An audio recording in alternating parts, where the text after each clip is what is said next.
प्रणाम आप सब लोगों को। कैसे हैं आप लोग? महाकुंभ के दर्शन किए कि नहीं? ओ, गए कि नहीं? पाप धुलाए कि नहीं? कुछ लोग तो अपना वीडियो भेजे हैं डुबकी लगाते हुए। हाँ, और हम देख रहे थे डुबकी लगाते हुए लोगों का वीडियो। बहुत हंसी आ रही थी, तो हमने सोचा कि क्यों ना लाइव वीडियो में आप लोगों से इस बात पे चर्चा किया जाए। बहुत सारा बात है जो मन में छुपा के बैठे हुए हैं, और इसी चीज को लाइव में आप लोगों के साथ शेयर करने के लिए आज रविवार का ये खास दिन। तो महाकुंभ में ये जो लोग जमा हो रहे हैं और ये जो आंकड़ा बताया जा रहा है, एक जगह हम पढ़े हैं और आप लोग भी पढ़े होंगे, 14 करोड़। तो सबसे पहले यहां से शुरू करते हैं कि 14 करोड़ लोग प्रयागराज इलाहाबाद में जमा हो गए। बड़ा बड़ा ड्रोन कैमरा लगा करके फोटोग्राफ लिया गया है। ये 14 करोड़ लोग खा पी क्या रहे हैं? घर से खाना लेके आए हैं, वही खा रहे हैं, या होटलों में व्यवस्था हुई है? ये पानी कहां से लेके आए हैं? पानी बोतलों का पी रहे हैं। 14 करोड़ लोग अगर 2 लीटर पानी पिएंगे तो 28 करोड़ लीटर पानी की वहां जरूरत पड़ेगी। क्या कंपनी बिस्लेरी और जो भी पानी बनाने वाली कंपनी है उसने 28 करोड़ लीटर पानी बनाया है ना? एक दिन में एक दिन में 28 करोड़ लीटर वहां पानी पहुंचाना होगा उन लोगों के लिए, उन लोगों के पीने के लिए। जो आंकड़ा सरकार बता रही है उस पर माने, मतलब आंकड़ा झूठा है। ये तो मैं भी मानता हूं कि वहां झूठ पे झूठ। मोदी जी के 2014 के इलेक्शन में जो डिजिटल टेक्नोलॉजी से जो फोटोग्राफ्स लिए जाते हैं, उस डिजिटल टेक्नोलॉजी का इस्तेमाल करके चारों तरफ बवंडर झूठ फैलाया गया। आपने कभी रैलियां भी देखी होगी, हम लोगों ने बहुत सारी रैलियां देखी हैं। नेता है हमें पता है झूठ कैसे फैलाया जाता है और कैसे परोसा जाता है।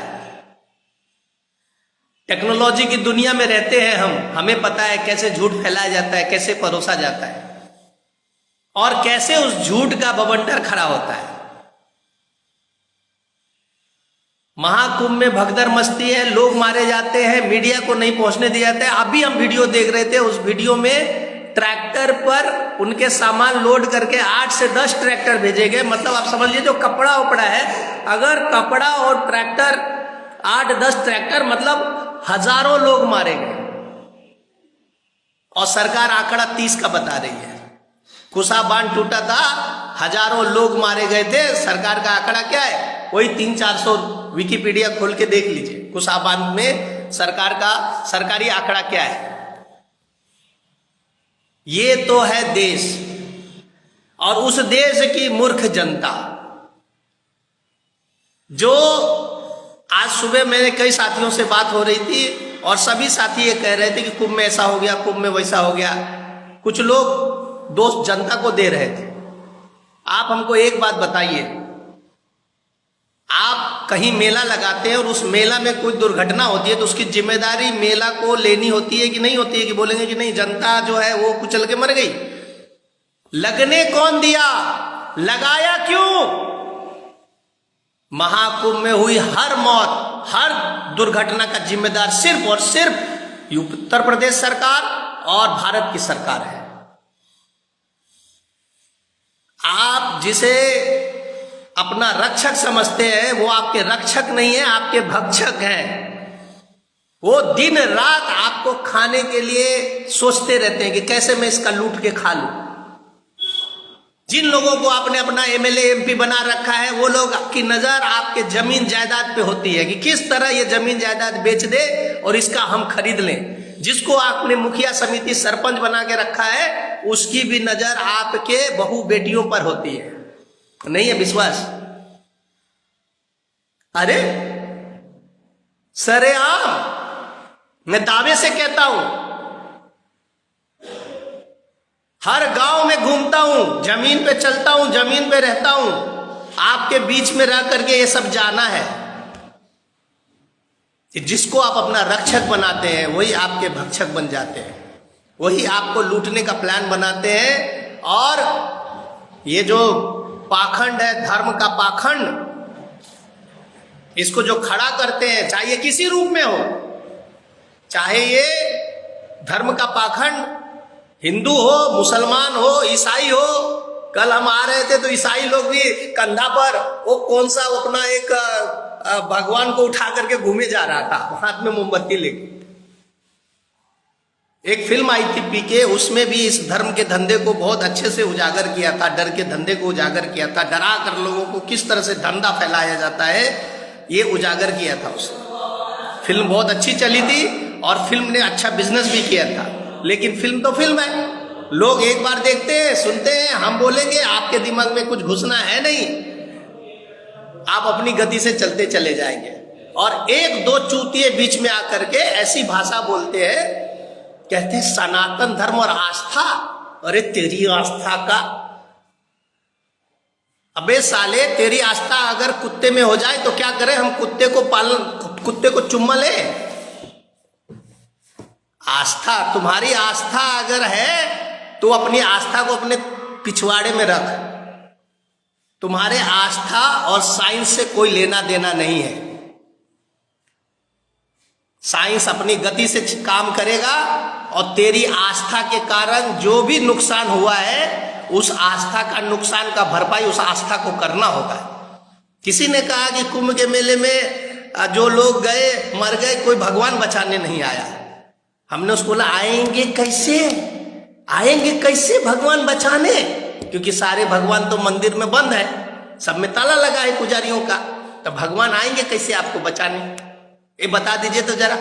जिसके भगवान ही खाते हो और सोते हो टाइम पर, और जो भगवान को कोरोना हो जाता है वो मास्क लगाते हो, ये सब ड्रामा देखकर भी आप लोगों को कुछ समझ में नहीं आता। किस देश में किस तरह से आपके भोलेपन को इस्तेमाल किया जाता है, किस तरह से आपको बेवकूफ बनाया जाता है। 200, 400, 500 रुपये के लालच में आज आपको इतना मजबूर कर दिया गया कि 500 रुपये में आप अपना बेशकीमती वोट किसी भी ऐसे आदमी को दे देते हैं जो आपका अपना होता भी नहीं है, वो आपको जानता भी नहीं है, पहचानता भी नहीं है, आपने कभी उसके साथ किसी तरह का कोई मेल जोल, कोई भाव नहीं है, कोई लिंक भी नहीं है कि आप उसको जोड़ सके। और अगर आप अपने लोगों को भी दे देते हैं तो भी आप उसके शिकार बनते हैं। कोई लोग चाचा हो गए, कोई जाति का हो गए, कोई धर्म का हो गए, आपसे अपना बेशकीमती वोट ले लेता है। इस देश में संविधान न होता, बाबा साहब न होते, वोट का अधिकार न होता तो आप कीड़े मकोड़े से बदतर होते। और उस वोट, उस लोकतंत्र को आप लोगों ने किस तरह से पाखंडियों के हाथ में दे दिया है, और ये पाखंडी किस तरह से इसका व्यापार करते हैं, ये आप लोग देख रहे हैं। और देखिए, कोई दिक्कत नहीं है हमें, हमारा भी समय चलते जा रहा है। हमसे बड़े बड़े ज्ञानी आए, जिस बेवकूफों को श्री सद्गुरु महाराज भी नहीं समझा पाए उसको आलोक कुमार क्या समझा पाएंगे। सद्गुरु महाराज के मेरे पिताजी प्रबल भक्त थे और मेरे पिताजी सद्गुरु महाराज के सारे शांति संदेश पढ़ा करते थे। तो बचपन से ही हम लोगों ने देखा कि बहुत बड़े मूर्ति पूजा और पाखंड के विरोधी थे संत मत के संस्थापक श्री सद्गुरु महाराज, जिनका कुपा घाट में आश्रम है। उनके पूरे शांति संदेश को पढ़िए। कबीरदास, नानक, संतों और गुरुओं को वो मानते थे, लेकिन आज उनके संत मत में लोगों ने अपना विष घुसा दिया, रामायण पाठ घुसा दिया, और उनके जो भगवा कपड़ा पहनता था उसको अपना भगवा बीजेपी के एजेंडा बना दिया। और हमारे नरपतगंज में ऐसे लोग जो हर जगह जाके प्रचार किए कि हम गुरु महाराज के आदमी हैं, हम गुरु महाराज के आदमी हैं, वो वोट लेकर के लोगों का विधायक तक बन गए। और अपने गृह पंचायत में उनके जमीन के लिए भयंकर विवाद हुआ। हत्याएं हो गई, पूरा नरपतगंज अस्त व्यस्त है, पूरा बिहार अस्त व्यस्त है, पूरा भारत अस्त व्यस्त है। पूरे भारत को पाखंडवाद ने, अंधविश्वासियों ने कब्जा कर लिया है, ठगों ने देश पर राज कर लिया है।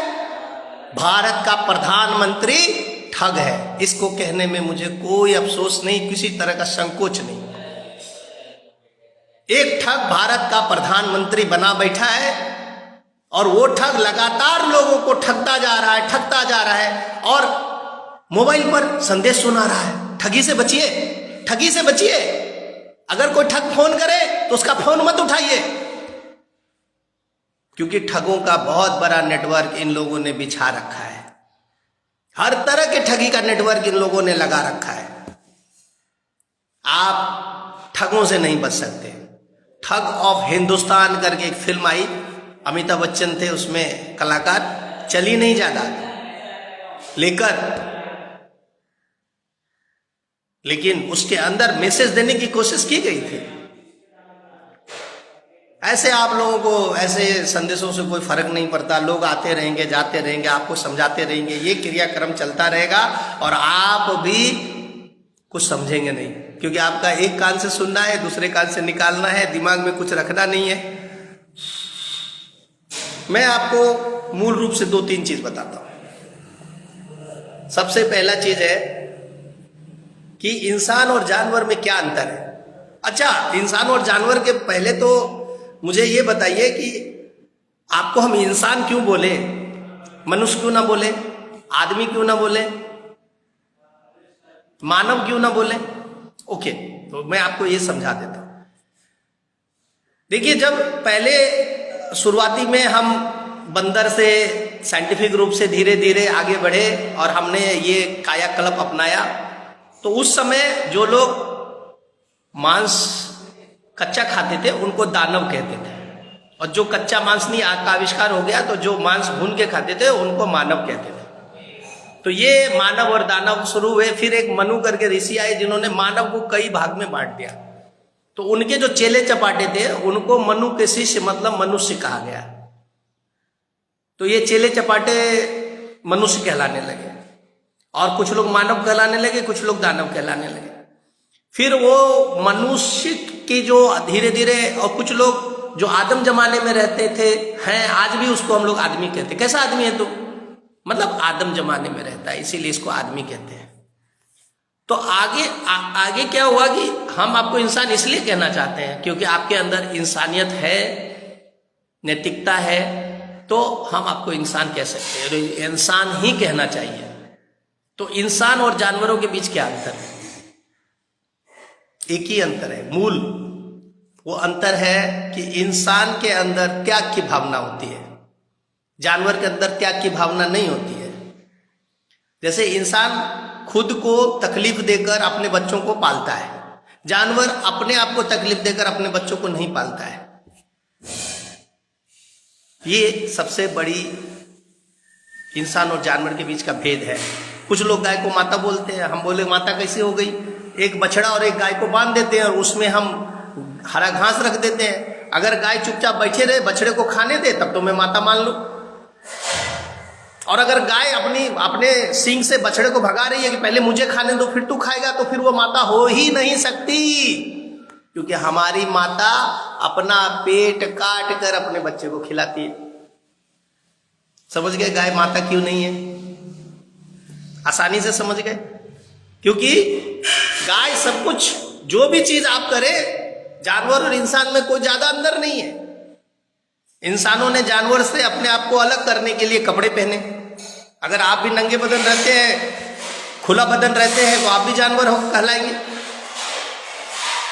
जानवरों से अपने आप को अलग हटने के लिए सेक्स को पर्दे में करना शुरू किया। जानवर खुले में सेक्स करते हैं, आप भी अगर खुले में सेक्स करते हैं तो आप भी जानवर कहलाएंगे। जानवरों से अलग हटने के लिए आपका शौचालय को आप लोगों ने पर्दे में करना शुरू किया। ये मूल अंतर है त्याग। त्याग की भावना सिर्फ इंसान में होती है। अगर आपके अंदर से त्याग की भावना को हटा दिया जाए तो आप जानवर बन जाते हैं। और आज क्या हो रहा है? दूसरों को लूटने की भावना पैदा हो रही है, और जब लूटने की भावना पैदा होती है तो आप जानवर बन जाते हैं। फिर आप में और जानवर में कोई अंतर नहीं। एक शेर अपना पेट भरने के लिए शिकार करता है,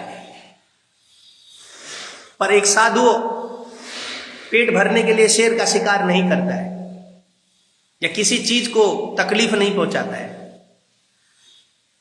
वो खुद को तकलीफ देकर प्रकृति की, मानव की सेवा करता है।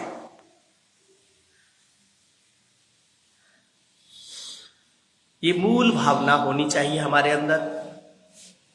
अगर हम इंसान हैं, इंसानियत होनी चाहिए, और इंसान का ये परम कर्तव्य है कि वो दूसरों को लूटने की बजाय, दूसरों को तकलीफ देने की बजाय उनकी मदद करे, अपने आप को खत्म करके उनकी सेवा करे, अपने आप को तकलीफ देकर समाज और प्रकृति की रक्षा करे।